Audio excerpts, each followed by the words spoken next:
किसी गांव में एक विधवा माता और उसका पुत्र रहता था। वह लड़का गायों को चराकर अपना पालन पोषण करता था और उसकी माता बारहमासी चौथ माता का व्रत किया करती थी। वह हर महीने की विनायक चौथ को चूरमे के 5 लड्डू बनाती थी। उनमें से एक चौथ माता का, एक श्री गणेश जी का, एक गाय का निकाल कर दान करती और एक अपने बेटे को खिलाती थी और एक बचा हुआ लड्डू वो स्वयं खाती थी।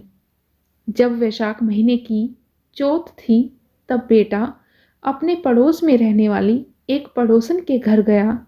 वहां जाकर उसने चूरमा देखा और उससे पूछने लगा तो वो बोली कि आज बैसाखी चौथ है, इसीलिए मैंने चूरमा बनाया है।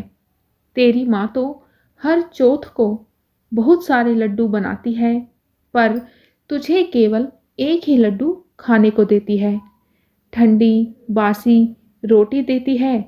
तब लड़का पड़ोसन की बातों के बहकावे में आ गया और अपनी माता से बोला कि माँ, तू तो चूरमा खाती है और मुझे सिर्फ एक लड्डू देती है, इसलिए तू अब चौथ माता का व्रत करना छोड़ दे।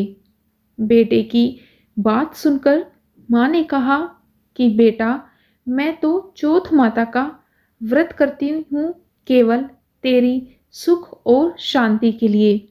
मैं ये व्रत नहीं छोड़ सकती। यह सुनकर बेटा नाराज होकर विदेश जाने लगा। तब माँ बोली कि बेटा, यदि तू मेरे से नाराज होकर विदेश जाना चाहता है तो यह माता जी की आंखें अपने साथ ले जा। यदि तेरे पर कोई संकट आए तो चौथ माता और विनायक जी का नाम लेकर इन्हें डाल देना, तेरा सारा संकट दूर हो जाएगा। लड़का आंखों को लेकर विदेश चला गया। रास्ते में उसे एक खून से भरी हुई नदी मिली जिसे पार करना संभव नहीं था, लेकिन उस संकट की घड़ी में उसे अपनी माँ की याद आई और उसने एक आंख चौथ माता का नाम लेकर उस नदी में डाल दी और कहा कि चौथ माता, यदि तू सच्ची है और मेरी माँ मेरे लिए ही व्रत करती है तो यह नदी दूध और पानी से भर जाए और मुझे रास्ता मिल जाए। उसके ऐसा कहते ही वह रास्ता बन गया। वो आगे चलने लगा तो आगे चलने पर भयंकर जंगल से भी उसे इसी प्रकार आंखें गुजरना पड़ा। आगे चलकर एक नगर में पहुंचा। उस राजा के यहाँ रोज एक मिट्टी के बर्तन का अलाव पकता था।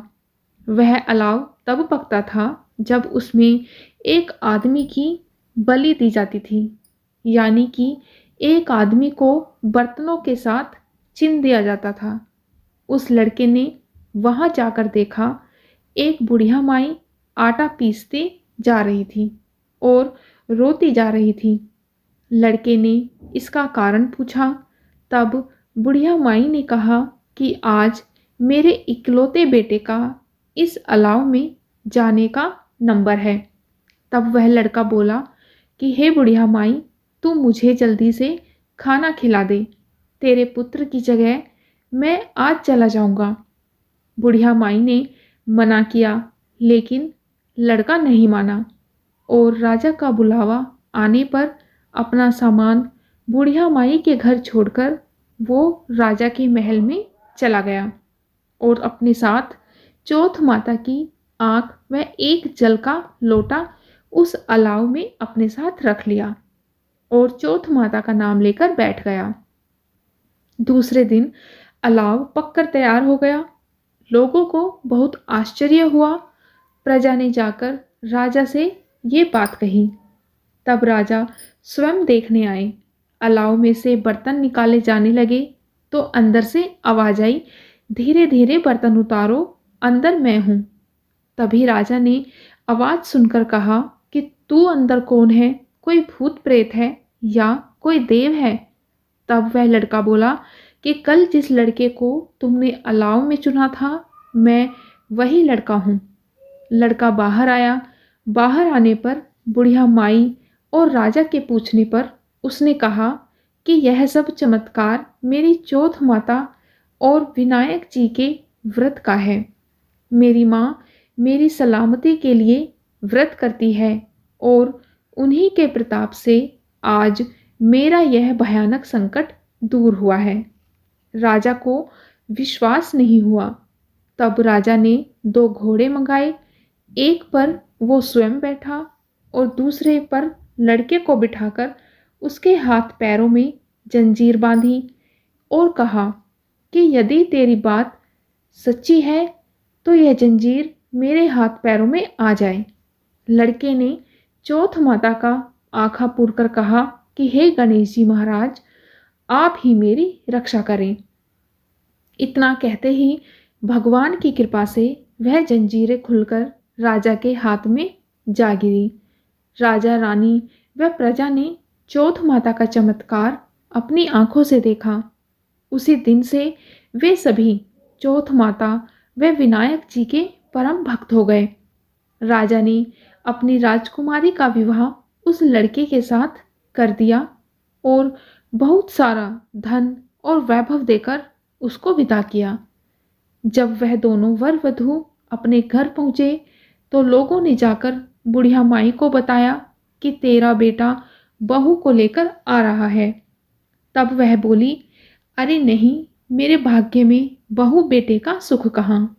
वह ऐसा कह ही रही थी कि दोनों जने उसके पैरों में जाकर गिर गए और बेटा अपनी माँ से माफ़ी मांगने लगा और कहने लगा कि यह सब चौथ माता की ही कृपा है कि आज मैं तेरे सामने खड़ा हूँ।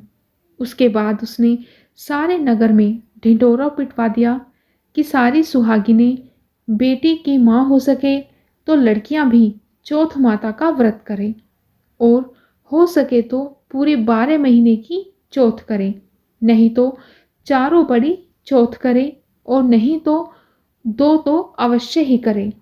हे चौथ माता, जैसे तुमने बुढ़िया माई और उसके बेटे को दिया वैसा सभी कहानी कहने और सुनने वाले को देना।